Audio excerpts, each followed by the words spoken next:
Continuación, les presentaré una serie de elementos y conceptos que intervienen de manera directa y son una pieza fundamental de los procesos que una empresa lleva dentro de sus procesos. Comenzando con el concepto de materia prima, también conocida como producto básico, representa gran parte de la operación de comercio internacional en la actualidad. Son recursos naturales como el petróleo, la madera, el hierro y otros. Estos materiales a menudo son tratados o alterados previamente en diversos procesos, antes de ser empleados como componentes de fabricación. Las materias primas están divididas en dos clases, la materia prima directa y la materia prima indirecta, pero nos centraremos específicamente en la materia prima directa. La materia prima directa son todos los materiales sujetos a transformación que se pueden identificar a simple vista con los productos terminados. Un ejemplo muy claro puede ser la madera de una mesa o de una silla. Estos materiales suelen representar un alto porcentaje en el costo de elaboración del bien. Ahora bien, veremos algunas diferencias entre la materia prima directa y la materia prima indirecta. Comenzando con la materia prima directa. Las materias primas directas varían de acuerdo con la naturaleza de la empresa y el bien manufacturado. Ejemplo, para Dell Computer, la lista de materiales primos directos incluyen el plástico, el vidrio y las unidades de disco duro o también los chips de procesamiento. Por otra parte, las materias primas indirectas son aquellas que a pesar de no poder estar presentes dentro del producto terminado, son necesarias para la manufactura del bien deseado.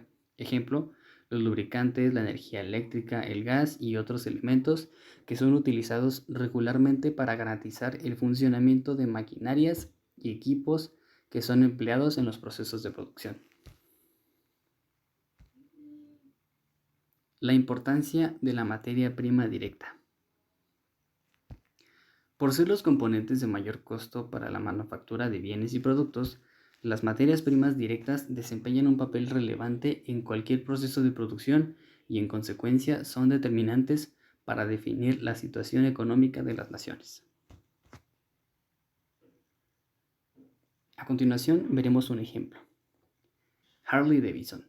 La empresa Harley Davidson ordena diferentes materias primas como chapas y tuberías de fundición a sus proveedores de metales. Posteriormente, estos componentes son tratados, moldeados, soldados y cromados para ser convertidos en exclusivos tubos de escape. A pesar de que el tubo de escape está completamente terminado, la motocicleta todavía está incompleta. Es un producto en proceso de fabricación, por lo que la pieza de escape debe ser considerada como una materia prima directa. No se debe perder de vista que el objeto final es la presentación de una motocicleta. De acuerdo con lo anterior, el manilar, las defensas, las tuberías, el tanque de gas y el parabrisas representan materias primas directas empleadas en la producción de una motocicleta. Todos estos componentes son indispensables para fabricar el producto terminado. La importancia del control de materiales. Es de suma importancia llevar el control detallado y minucioso de los materiales que intervienen dentro de los procesos de una empresa, ya que cualquier descuido podría generar pérdidas y de significado monetario. El control se emplea principalmente para crear mejor calidad. Las fallas del proceso se detectan y el proceso se corrige para eliminar errores. Enfrentar el cambio. Esta forma parte ineludible del ambiente de cualquier organización. Los mercados cambian, la competencia en todo el mundo ofrece productos o servicios nuevos que captan la atención del público. Surgen materiales y tecnologías nuevas. Se aprueban o enmiendan reglamentos gubernamentales. Producir ciclos más rápidos. Los clientes de la actualidad no solo esperan velocidad, sino también productos y servicios a su medida. Y por último, agregar valor. El experto de la administración japonesa Kenichi Omae advierte que el principal objetivo de una organización debería ser agregar valor a su producto o servicio, de tal manera que los clientes lo compararan, prefiriéndolo sobre la oferta del consumidor. Ahora veremos las formas para el control de materiales. Existen diferentes formas para el control de materiales. A continuación les presentaré dos de estas formas. Comenzando con la forma de cargos y abonos. Tenemos el vale de almacén. Es el documento oficial que acredita el ingreso material y real de un bien o elemento al almacén o bodega de la entidad. Devoluciones al almacén. Son todos los materiales o mercancía que son reincorporados a la empresa por alguna circunstancia. Y las facturas por pagar. Es un aporte de una deuda de una parte deudora que aparece como un resultado de una compra de bienes o servicios en términos de crédito a una parte acreedora. Por otro lado tenemos el diario y mayores auxiliares. Comenzando con la tarjeta de anaquel. Este es un documento por medio del cual podemos controlar el movimiento de las mercancías de un negocio, tanto en sus salidas como en sus entradas. El registro de compras. Este es un formato en el que se tiene que anotar todas las compras que tengan relación con la actividad de la empresa. Y por último, el mayor auxiliar de almacén, en el que se lleva el control particular de las entradas y salidas de las diferentes clases de artículos que se manejan, de tal manera que se puedan conocer en cualquier momento tanto la existencia en especie como el valor de cada una de ellas. Ahora veremos los métodos de evaluación de inventarios.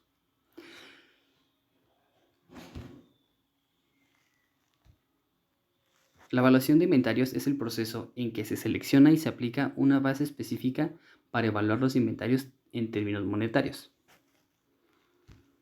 Tenemos el método PEPS o primeras entradas, primeras salidas. Este consiste en identificar los primeros artículos en entrar en almacén para que sean los primeros en ser vendidos o utilizados en la producción. Así podemos evitar que productos perecederos caduquen, ya que tendrán un movimiento constante y oportuno. El método WEBS o últimas en entrar, primeras en salir. Consiste básicamente en darle salida primero a toda la mercancía que entró de último al inventario, dejando al final aquella que entró primero a la hora de realizar las ventas. Es generalmente utilizado por las empresas que no manejan fecha de caducidad o empresas que manejan como materia prima la piedra o madera, etc. Y por último, el método ABC. Este método de evaluación también es conocido como método 80-20. Consiste en definir la importancia de tus productos con base en la cantidad y el valor que representen. Usualmente se utilizan tres categorías. Artículos de clase A. Estos suelen ser alrededor de un 20% del total de inventario. Sin embargo, su valor llega a ser hasta el 80% del mismo. Tienden a tener una baja frecuencia de ventas. Los artículos de clase B, que representan el 40% del total de los artículos y rondan el 15% del valor total del mismo, suelen contar con una frecuencia de ventas moderada. Y por último, los artículos de clase C, que son el 40% restante de los artículos, representan el inventario menos costoso, con cerca de un 5% de su valor, y suelen contar con una alta frecuencia de ventas. Ahora tenemos el concepto de mano de obra directa. Mano de obra directa, perdón. Es aquella directamente involucrada en la fabricación de un producto terminado que puede asociarse con con facilidad. El trabajo de los operadores de una máquina en una empresa de manufactura se considera mano de obra directa, o la persona que pule la madera y ensambla la litera. El costo de mano de obra directa empleada en el proceso de producción se registra de la siguiente manera. Las cuentas que intervienen son productos en proceso, que es una cuenta del activo, y sueldos por pagar y otras cuentas, que es una cuenta del pasivo. Por ejemplo, si los costos incurridos por concepto de mano de obra directa fueron los siguientes, al agregar la mano de obra directa a un proceso de producción implica un aumento en los costos de producción en procesos, como cuando una cuenta de activo aumenta, se debita. La cuenta productos en proceso se debitará por el siguiente monto. El costo de la mano de obra directa implica un costo que debe ser pagado. Además, son parte del costo los aportes patronales, provisiones por aguinaldos, provisiones para vacaciones y primas, previsiones para indemnización, etc. Por ello, implica un aumento en las obligaciones por pagar. Cuando una cuenta de pasivo aumenta, se acreditan las cuentas suelos por pagar y otras cuentas por, en este caso, 1,605 pesos. El comprobante de diario se registrará de la siguiente manera.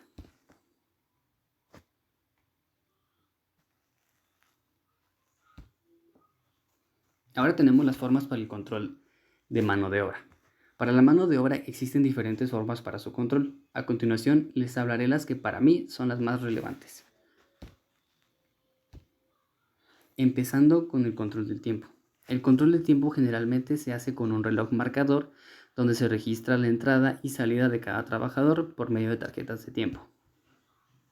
Con esas tarjetas se facilita saber qué trabajador se encuentra dentro de la fábrica. Además, el procedimiento de pago se establece con los días y horas que han laborado.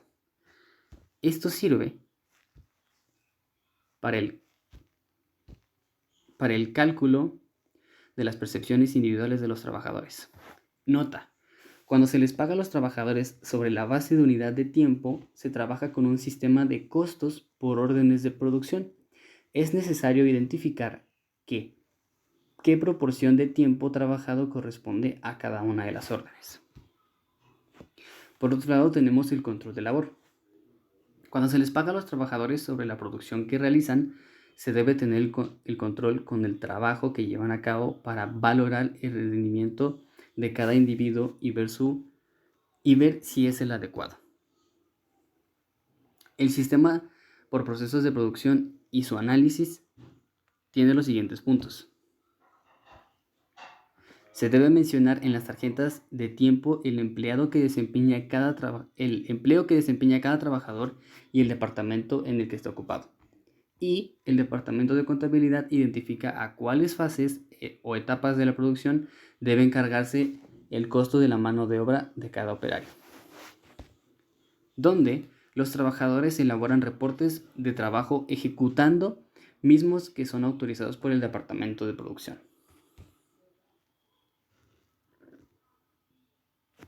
El cálculo de la nómina. La nómina es la cantidad de dinero pagada a los trabajadores por los servicios que prestaron durante un cierto periodo de tiempo. Para el cálculo de la nómina, primero se establecen los devengos, que son los valores de ingreso que obtienen un trabajador por un periodo determinado de tiempo. Una vez teniendo los devengos, como es el caso de sueldo base, los complementos salariales, la antigüedad, los bonos de productividad, se realizan las operaciones requeridas y se obtiene un total de devengos salariales. Eso es lo que la persona cobra en bruto. Ya que se tiene el total de devengos salariales, se le tiene que descontar las deducciones, que básicamente son todos los valores que se le descuentan a la nómina del trabajador, como las cotizaciones de seguro social, conceptos de recaudación, etc. Una vez restados el total de deducciones, obtenemos así el líquido total a percibir, que es la cantidad que finalmente recibe el trabajador.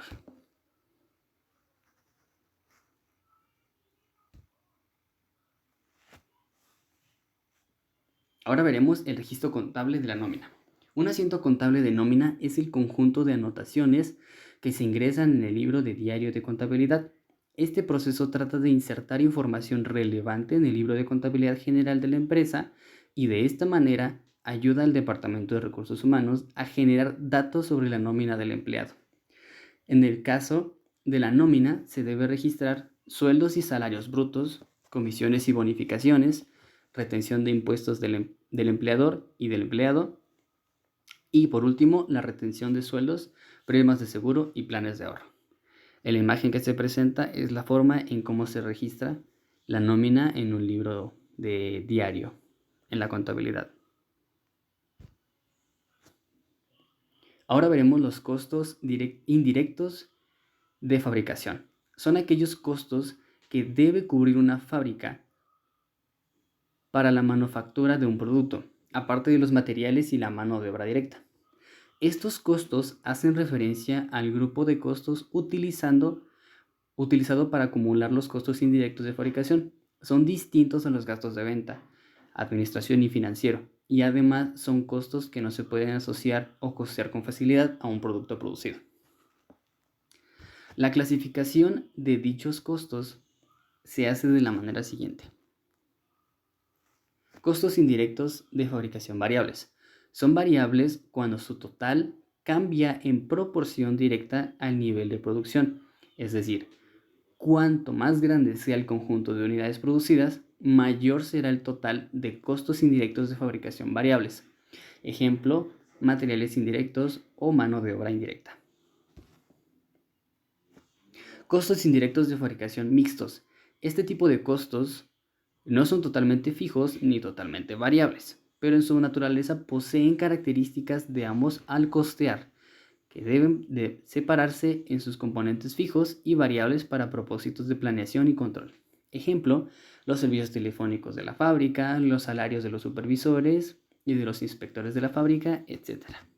Y por último, los costos indirectos de fabricación fijos. Estos permanecen constantes independientemente de los niveles de producción. Ejemplo, impuestos a la propiedad, depreciación del edificio de producción o los alquileres de edificios. La acumulación de los gastos de fabricación. Los gastos de fabricación están constituidos por todos los desembolsos necesarios para llevar a cabo la producción. Ejemplo, material indirecto, mano de obra y otros gastos como la energía, combustible, seguro, renta, etc. Los gastos de fabricación agrupan las erogaciones necesarias para lograr esa transformación. Dicha distribución de bienes tales como espacio, equipo, herramienta, fuerza motriz, etc., la tenemos de la manera siguiente. El costo de producción es la suma del costo primo más los gastos de fabricación, que también se establece como materia prima más mano de obra más gastos indirectos. El costo de distribución afecta a los ingresos obtenidos en un periodo determinado, siendo establecido como gastos de venta más gastos de administración más gastos financieros de operación, compra-venta. El costo total será igual a la suma del costo de distribución más el costo de producción. Y por último, el precio de venta es la suma del costo total más un margen de utilidad. Ahora tenemos dos clases de coeficientes que resultan importantes en la contabilidad de costos. Tenemos primero al coeficiente regulador. Es igual al presupuesto de costos indirectos sobre el volumen de producción a nivel estándar circulante, que son las horas que el hombre trabaja, dándonos la cuota predeterminada por hora si la base son las horas directas laboradas, o bien si la base son la materia prima o el volumen de producción. Esto dependerá cuál de las bases es más significativa para la obtención de la cuota de los costos indirectos de producción.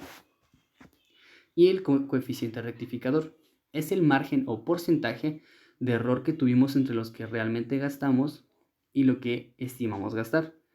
De esta manera tenemos que las variaciones registradas en producción en proceso siempre deben registrarse abonadas en rojo o en negro. Las variaciones registradas en las cuentas de variación se registran cargadas o abonadas, pero siempre en negro. Y por último, en costos estimados, siempre lo mínimo y lo máximo a corregir es la producción terminada. Por último, tenemos la aplicación del prorrateo. El prorrateo es la distribución y redistribución de los gastos indirectos de producción en cada departamento. Está dividido en tres clases. El prorrateo primario. Este consiste en distribuir y acumular los cargos indirectos primariamente entre los centros de producción y de servicios existentes. Para realizar el prorrateo primario es necesario utilizar una base de distribución y aplicar la fórmula de cargo indirecto sobre la base seleccionada para obtener el factor de distribución. El prorrateo secundario consiste en retribuir los cargos indirectos acumulados en los centros de servicio a los diferentes centros de producción. Esta operación contable tiene como finalidad hacer una derrama interdepartamental, empezando a repartir los gastos del departamento que mayor servicio proporcione, o sea, el que sirve a más departamentos, tomando como base el servicio recibido por los demás departamentos. Y por último, el prorrateo final. Este tiene como base el resultado del prorrateo secundario y que concluye la etapa de asignación de los costos indirectos a los productos. Para concluir la presentación, he de recalcar que la contabilidad de costos posee una cantidad de factores que influyen de manera directa unos con otros y que sin duda son la base de toda contabilidad que requiere saber y hacer uso del costeo de un producto, ya que no solo es elaborar el producto y venderlo, sino que dentro de eso existen procesos, regulaciones, operaciones y más elementos que al formar parte de la contabilidad de costos también fungen y desarrollan lo que conforma los pasos para elaborar cualquier producto o servicio. Muchas gracias por su atención.